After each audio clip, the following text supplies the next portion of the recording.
নমস্কার। আপনতে বাইরে সকলকে সুস্বাগতম। বন্ধুরা, সকলকে আমার আন্তরিক শ্রদ্ধা ও ভালোবাসা জানাই।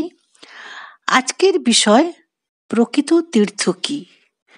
তীর্থ শব্দ সংস্কৃত শব্দ তীর, অর্থ ক্ষেত্র উত্তরণ, প্রত্যয় থ, উপর দিকে যাওয়া বা বয়ে নিয়ে যাওয়া।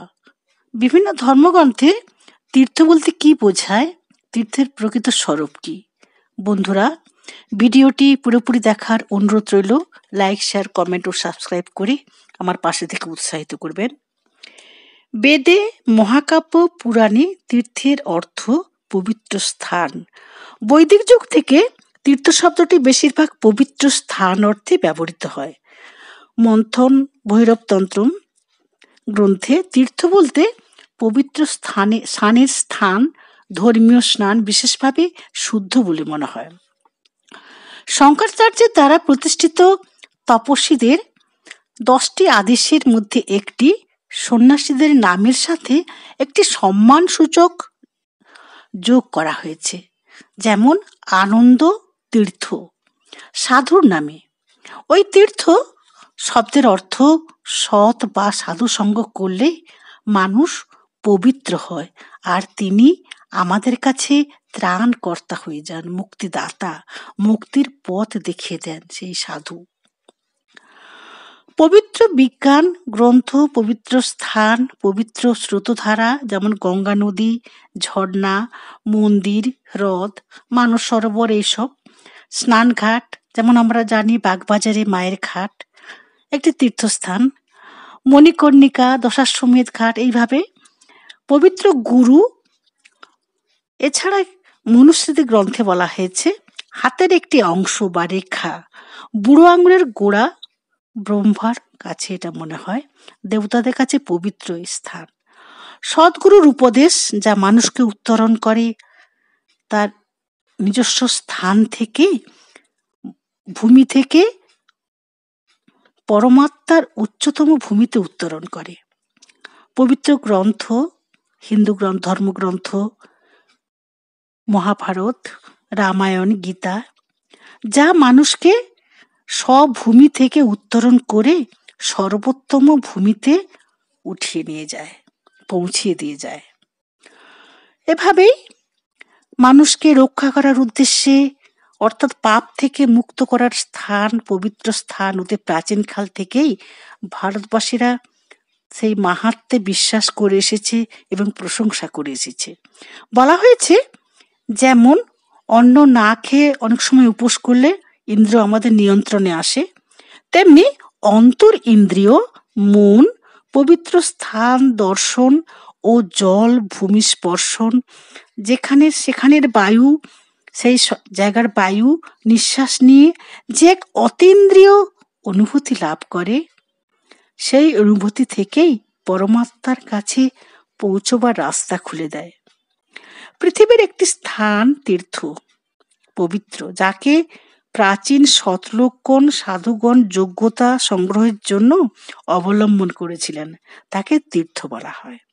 মহাভারতে বলা হয়েছে, শরীরের বিশেষ কিছু অঙ্গ যেমন অন্য অঙ্গ থেকে পবিত্র, তেমনি নির্দিষ্ট কিছু স্থানও রয়েছে যা তাদের অবস্থানের কারণে, যেমন নদী, পর্বত, বন, দেবতা, ঋষিদের আবাস, সেখানকার জল, মাটি, বায়ু পবিত্র। আর কি, সাধু মানুষদের বাসস্থান, সেইখানে স্নান, তপস্যা, আশ্রয়। অতএব সেই স্থানগুলি পবিত্র বলে পূজিত হয়ে এসছে ভারতবাসীর কাছে, হিন্দুদের কাছে। এ কারণেই তা তীর্থ বলে গণ্য। আবার বলা হয় মনুস্মৃতিতে যে নিজের স্থান থেকে উত্তরণ করো। সুতরাং হিন্দু গ্রন্থে ভরদ্বাজ বলেছেন, তীর্থ হলো আত্ম উপলব্ধি ও আনন্দ।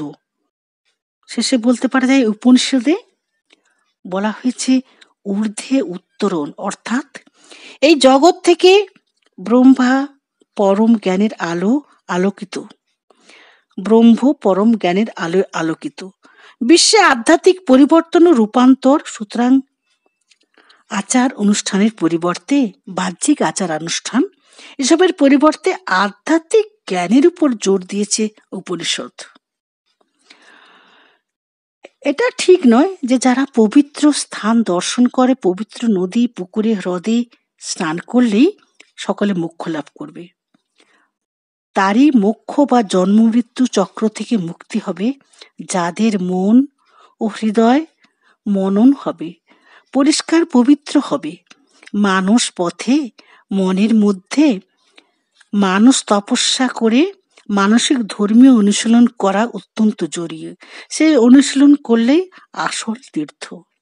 তীর্থ হলো আত্মস্থ, যেখানে আত্মা তীরস্থ এক অভিন্ন অবিচ্ছেদ্য বস্তুতে অবস্থান করে,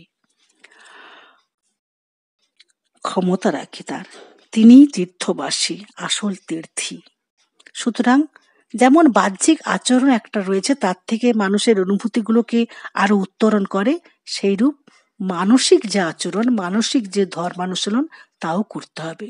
তবেই তা ধন্য হবে, পবিত্র হবে। তীর্থ যাত্রা, তীর্থ করা মানুষের অনুকূল হবে, পরিপূর্ণ হবে। কুম্ভ মেলা, যা 6 বছর 12 বছর ব্যবধানে আবর্তিত হয় প্রয়াগ, এলাহাবাদে, তাছাড়া উজ্জয়িন, হরিদ্বার, নাসিকে আধুনিক সময়ে জনপ্রিয় হয়েছে, যেখানে লক্ষ লক্ষ হিন্দু অংশগ্রহণ করে।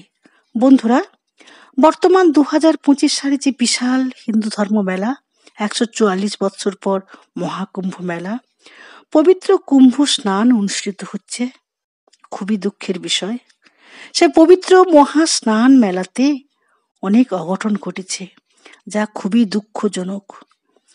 যদিও ধর্মীয় মেলা, পবিত্র স্নান সবার কাছেই তা আকর্ষণীয়, তবু সাবধানে সতর্ক হয়ে যাত্রা করুন, আর পরম করুণাময়ের কৃপায় তার কথা চিন্তা করতে করতে সুস্থ এবং সুন্দর থাকুন, এই কামনা করি। জয় শ্রী ঠাকুর।